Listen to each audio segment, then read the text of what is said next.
क्षेत्र में छात्राओं को घुड़सवारी के आवश्यक कौशल सिखाए जाएंगे।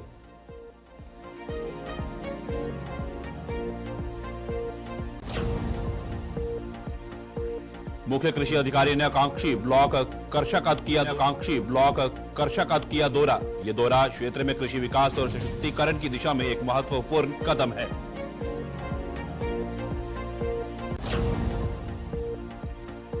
सप्ताह भर चलने वाले येगे स्क्रिप्ट प्रशिक्षण कार्यक्रम का उद्घाटन। कार्यक्रम स्थानीय समुदाय के भीतर प्राचीन येगे लिपि को पुनर्जीवित करने का हिस्सा है।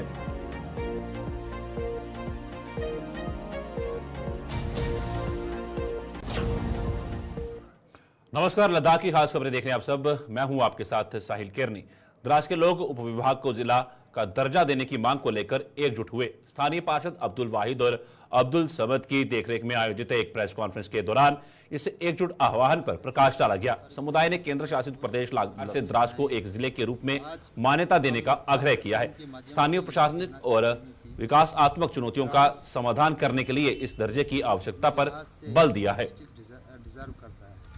तो मेरा कहने का मकसद यही है कि आपको पता है, जब लद्दाख का जब स्टेटस हुआ और या डिस्ट्रिक्ट कारगिल बनी, तो सबसे पहला जो नाइबर थे वो द्रास का है। सबसे पहली पुलिस स्टेशन जो है द्रास की ही है और सबसे पहला जो पोस्ट ऑफिस भी बना द्रास में ही बना था। तो इसके अलावा द्रास गेटवे ऑफ लद्दाख है, सेकंड कोल्डेस्ट प्लेस है। आपको पता है हमारे डिस्ट्रिक्ट हर साल हमें 6 महीना सर्दियों के जो हमें काटने पड़ते हैं, हम डिस्ट्रिक्ट से कट ऑफ रहते हैं। हमें यहाँ से कारगिल जाने में हमें कोई PRC बनाना हो, हमारा कोई भी डॉक्यूमेंटेशन या डिस्ट्रिक्ट हेडक्वार्टर में हमारा कोई भी काम हो, तो हमें इस चीज़ पे बहुत बड़ी दिक्कत आती है कि हम कम से कम महीने में या 15 दिन 20 दिन हम कट ऑफ रहते हैं। तो हमें अगर डिस्ट्रिक्ट हमें द्रास हेडक्वार्टर में दिया जाए तो हमारे ये मुतालबात भी हल हो सकते हैं। इसके अलावा आपको पता है यहाँ 3-4 जंगें छिड़ी हुई, चाहे वो 71 की हो, 65 की हो, 99 की, तो आप लोगों को हमें भी पता है, हमने खुद आंखों से देखा है। तो हमारे जो हमसाया मुल्क हैं पाकिस्तान, वो कभी न कभी उस पर कोई भरोसा नहीं है कब इन्फिल्ट्रेशन करे, कब कुछ जंग छेड़े। तो उस जंगों के दौरान हमें यहाँ पूरे हमारी तबाही हो जाती है, हमारे लोगों के घर तबाह हो जाते हैं, हमारे माल मवेशी हो, हमारे जो भी चीज़ है हमारी प्रॉपर्टीज लॉस हो जाती है। तो अगर कोई डिस्ट्रिक्ट स्टेटस हो, हमें ये रिहेबिलिटेशन करके इस चीज़ का हमें यहाँ जल्दी रिहेबिलिटेशन होगा। और आपको आप लोगों को बखूबी इल्म है 99 में जो शेडिंग हुई सबसे इफेक्टेड एरिया द्रास था। उस वक़्त कि गवर्नमेंट हो, जितना भी फंड्स हुआ या एक्सग्रेशिया रिलीफ हुआ, द्रास के नाम पे आता था, बढ़ता खलसी में बढ़ता था, लेह में जाके बढ़ता था। कासबोसा पंजाब से डोनेशन पे आया, लेह में बढ़ा। तो हम चाहते हैं अगर हमारी यहाँ डिस्ट्रिक्ट एडमिनिस्ट्रेशन हो तो हमारा ये मुतालिबात हल हो जाए। बाकी आज गिन रहे हैं हमारे पास काउंसलर्स हैं 9-10, आज हमारे पास ये चीज़ें हैं।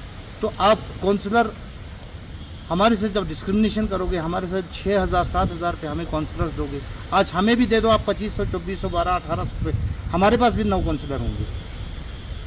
काउंसलर गिनने से नहीं होता है, काउंसलर में हमसे डिस्क्रिमिनेशन हुई। आप कहते हो यूटी एडमिनिस्ट्रेशन हमसे डिस्क्रिमिनेशन करती है, आज हमें डिस्क्रिमिनेशन नहीं हो रही क्या? आप 2000 काउंसलर्स पे भी वहीं 6000 काउंसलर पे भी वहीं फंड्स ले रहे हो। आज हम पे डिस्क्रिमिनेशन की बात आती है तो कोई नहीं देखता है, आप अपने गरेबन पे भी जाके देखना चाहिए। तो आज मेन मकसद हमारा यही था कि हमारे डिस्ट्रिक्ट स्टेटस मिले। हम आपके माध्यम से हमारे ऑनरेबल LG साहब हो, हमारे होम मिनिस्टर हो, हमारे ऑनरेबल प्राइम मिनिस्टर हो, हम गुजारिश करेंगे मेहरबानी।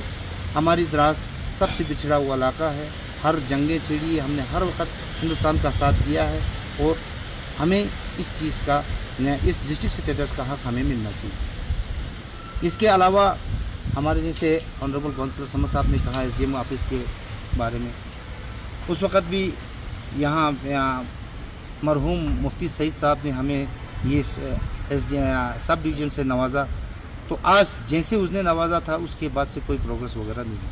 आज हमारे पास यहाँ कोई स्टाफ वगैरह नहीं है। एक तहसीलदार को SDM का चार्ज दे के रखा है और काम चला रहे हैं। आज पटवारियों की तादाद नहीं है, तो हमें बहुत बड़ी दिक्कत है। इनमें कोर्स क्रिएशन करने की ज़रूरत है। इसके अलावा हमारे पास रिसेंटली हमको सर्दियों में ऑल पॉलिटिकल हम सब गए थे ऑनरेबल LG के पास, और LG साहब ने कमिश्नर साहब डिसोजा साहब को ये डायरेक्शन दिया था कि एक PWD डिवीज़न कम से कम द्रास में यहाँ खोला जाए, और उन्होंने लिख के भी दिया था डिसोजा साहब ने, चीफ इंजीनियर। बदकिस्मती की बात है, चीफ इंजीनियर साहब ने अपने टेबल के तले अभी भी तक दबा के रखा है। तो हम रिक्वेस्ट करेंगे कि ऑनरेबल LG साहब से मेहरबानी हमारा वो जो मांग था डिवीज़न का PWD का, वो दोबारा हमें यहाँ दिलाने में हमारे मदद करें। इसके अलावा हमारा गंडोला प्रोजेक्ट है, आपको पता है गंडोला का बड़ा शोरशा चला 2 साल से कि यूटी एडमिनिस्ट्रेशन ने भी कहीं यहाँ ऐलानात किए। कल जब मैं यहाँ बखूबी मैं खुद डायरेक्टर यूथ्स के साथ साइड पे चला गया, तो वहाँ चेयर लिफ्टिंग की एक कोई प्रोजेक्ट बनाने की बात हो रही थी। हमें बेवकूफ़ बनाने की बात न किया जाए, तो मेहरबानी जो हमारा गंडोला प्रोजेक्ट हमें सैंक्शन करके दे दे, और हमारा जो टूरिज़म का जो हमारे पास जो स्कोप है, गंडोला हो, हमारा स्नो सेकिंग हो, आइस हॉकी का हो, तो मेहरबानी करके इसको भी सैंक्शन करने की ज़रूरत है। इसके अलावा हमारा जो मेन जो रोड है द्रास गुरेज का, वो भी हमें खोला जाए। LG साहब से हमारी गुजारिश है हमारे टूरिज़म सेक्टर के लिए, क्योंकि बहुत खूबसूरत इलाका है, और हमारा जो कल्चर जो इनके साथ मिलता है गुरेज के साथ, हम हमारे भाइयों से भी मिले, और हमारा ये मुतबादिल एक रोड भी बन सकता है। इसके अलावा हमारा मेन एक चीज़ है, आज नॉमिनेशंस की जो सीटें हैं, पहले जो गवर्नमेंट आती थी द्रास को एक नॉमिनेशन कम से कम अक़लियती फ़िरक़े को मिल जाता था। आज हमसे वो भी छीना गया, उसके ज़रिए भी हमें थोड़ा सा वो फंस आता था, आज वो भी छीना गया। तो हम LG साहब से गुजारिश करते हैं कि हमारे यहाँ जो अक़लियत है हमारे, उनको दिया जाए। तो बाकी ज़्यादा ना कहते हुए मैं आप लोगों के ज़रिए एक बार फिर मैं गुजारिश करूँगा, ऑनरेबल LG साहब हो, होम मिनिस्टर हो, या जो भी डिस्ट्रिक्ट एडमिनिस्ट्रेशन हो, हमारी ये जो डिस्ट्रिक्ट का मांग है इसको पूरा किया जाए। अध्यक्ष LAHDC कारगिल के निर्देश पर युवा सेवा एवं खेल विभाग कारगिल, शिक्षा विभाग कारगिल और पोलो प्रमोशन कमेटी द्रास ने पोलो ग्राउंड द्रास में चयनित छात्राओं के लिए 3 दिवसीय घुड़सवारी प्रशिक्षण कार्यक्रम शुरू किया। 3 दिवसीय प्रशिक्षण शिविर के दौरान छात्राएं घुड़सवारी के आवश्यक कौशल सीखेंगी, जिसमें घोड़े पर नियंत्रण, टीम समन्वय, छड़ी से पोलो नियंत्रण और हमला करने की तकनीक शामिल है।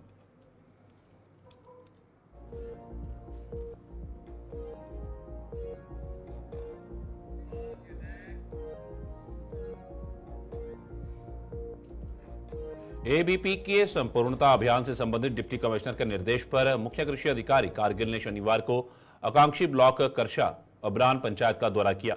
यह कार्यक्रम अबरान गांव के सामुदायिक भवन में हुआ, जो क्षेत्र में कृषि विकास और सशक्तिकरण की दिशा में एक महत्वपूर्ण कदम है।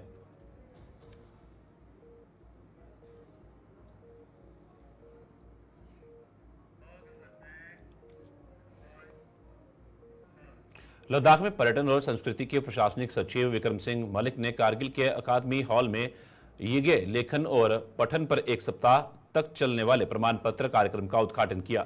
कारगिल द्वारा हिमालयन कल्चरल हेरिटेज फाउंडेशन के सहयोग से आयोजित यह कार्यक्रम स्थानीय समुदाय के भीतर प्राचीन यीगे लिपि को पुनर्जीवित करने और बढ़ावा देने के व्यापक प्रयास का हिस्सा है।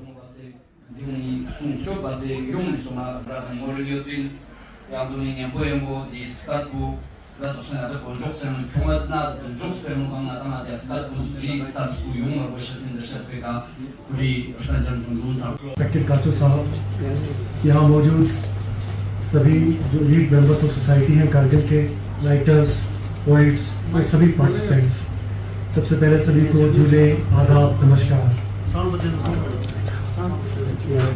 मैं अपने आप को बड़ा ही खुशनसीब समझता हूँ कि आज इस मौके में, इस मुहिम की शुरुआत में मुझे आप लोगों ने एज ए चीफ गेस्ट यहाँ पर बुलाया, हमारा खैर मुकदम किया, उसके लिए मैं आप सभी का शुक्रिया अदा करता हूँ। देखिए, कोई भी पेड़ कितना मजबूत होता है ये इस बात पर डिपेंड करता है कि उसकी जड़ें कितनी मजबूत हैं। और जड़ें जो होती हैं, हमारी जो कल्चरल रूट्स होती हैं, चाहे वो हमारी ट्रेडिशंस में हो, चाहे हमारे कल्चर में हो, चाहे हमारे लैंग्वेज में हो, चाहे स्क्रिप्ट में हो, तो वो जितनी मजबूत होगी उतना ही हमारा जो समाज है वो उतना ही मजबूत होगा।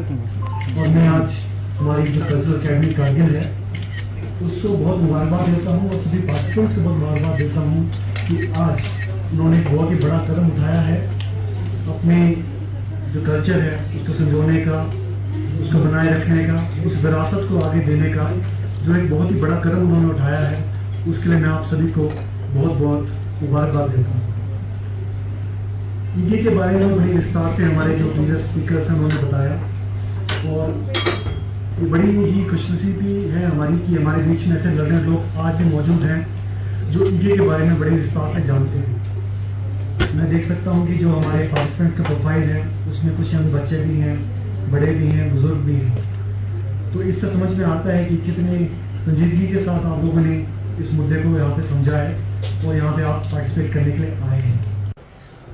कि भी तफावत रा अस कुजाता और कुजाओ, रास्ते का मुसाफत देखो कि हम कहाँ से हमने सफर शुरू किया था और हम कहाँ पहुंचे। जब एक जमाना था कि ईगे पढ़ाना या लिखाना जो है इतना आसान नहीं था, इस एरिए में इतना मकबूल नहीं था। तो 1997 में एंशिएंट विजडम फ्रॉम लद्दाख, जिसमें हमारे जितने भी सेइंग्स और प्रोवर्ब्स थे उसको मैंने प्रिजर्व करने की कोशिश की। तो उसमें एक चीज़ मैंने ये किया था कि सबसे पहले अपनी ज़बान में जो प्रोवर्ब है उसको मैंने ईगे में लिखा। उसके बाद चूंकि कारगिल में ये पढ़ नहीं सकते थे, उसके बाद उर्दू स्क्रिप्ट में लिखा, फिर उसके बाद उसको इंग्लिश में ट्रांसलेशन किया और फिर कमेंट्रीज। तो उस वक्त जब मैं ईगे लिखता था तो डर डर के लिख रहा था कि लोगों का रिस्पांस जो है क्या होगा, लोग क्या कहेंगे क्या नहीं कहेंगे। लेकिन मेरा अपना विचार ये था कि मेरी ये किताब जो है न सिर्फ ले में पढ़ना चाहिए, कहने उसको शुरू किया। उसके बाद मैं टिट बिट अपनी बल्टी कुर्गी ज़बान में शायरी करता था। तो उस शायरी को भी जब मैंने कलेक्शन में जमा किया अपना, तो मैंने सोचा कि इसको भी ईगे में लिखना चाहिए और उर्दू स्क्रिप्ट में लिखना चाहिए। दोनों स्क्रिप्ट में मैंने लिखा। गलतियाँ बहुत हैं लेकिन शुरुआत की इसलिए कि जो हम बोलना चाहते हैं उसका दायरा वसी हो जाए, लद्दाख तक तिब्बत तक पहुँचाए। बल्तिस्तान से लेकर तिब्बत तक सेक्रेटरी साहब को मैं अर्ज करता हूँ कि ये लेह और कारगिल का डिस्ट्रिक्ट जो है ये एक हिंदुस्तान के बाकी डिस्ट्रिक्ट्स की तरह एक मामूली डिस्ट्रिक्ट्स नहीं थे। Historically it was part of a big country Ladakh, जिसका अपना राजा, जिसको आपने सिंगे नंगल का स्टेचू जो आपने लेके चौक पे देखा, he was the raja of Ladakh right from Mansarovar to Gilgit. अब यहाँ बीच में छोटे छोटे राजवाड़े और थे लेकिन ओवरऑल राजा जो है वो था। तो it was a big country. अब उसमें से काट के छोटा सा ये 2 डिस्ट्रिक्ट रह गया है, बट हमारा कल्चर, हमारी ज़बान और हमारा सकाफत जो है उसी कंट्री के हिसाब से रहा है। अभी भी हम उसको संभाले हुए हैं।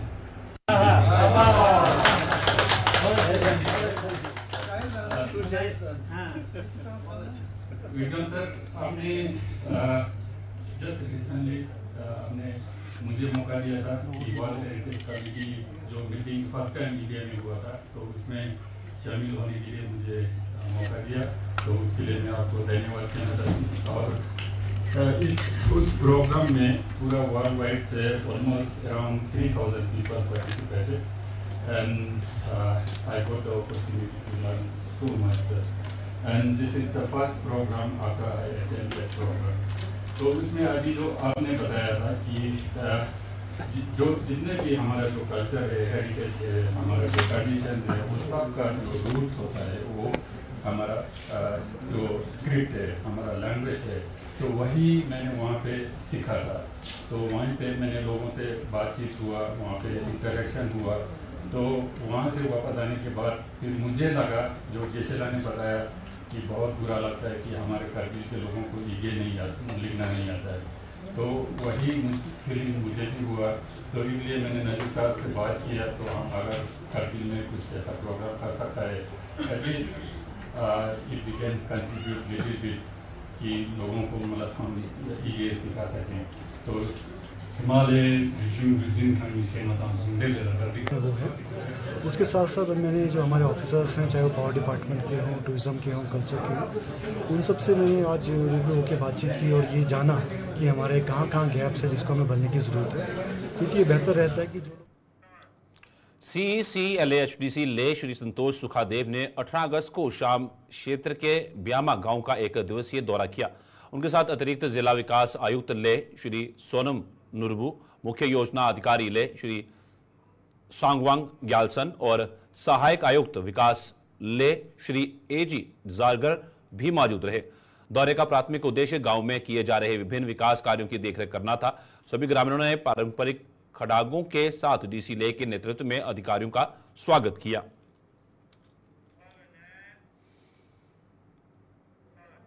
मुख्य कार्यकारी पार्षद डॉक्टर मोहम्मद जाफर अखून ने आज कारगिल में नेत्र शिविर आयोजित करने की व्यवस्था पर चर्चा करने के लिए फंदे लेकजिन वेलफेयर सोसाइटी के सदस्यों के साथ बैठक की। संगठन के सदस्यों ने नेत्र शिविर के सुचारू आयोजन को सुनिश्चित करने के लिए CEC कारगिल से रसद और जनशक्ति सहायता का अनुरोध किया। CEC ने मानवीय आधार पर किए गए नेक काम के लिए फंडे लेकजिन वेलफेयर सोसाइटी के सदस्यों के प्रयासों की सराहना की।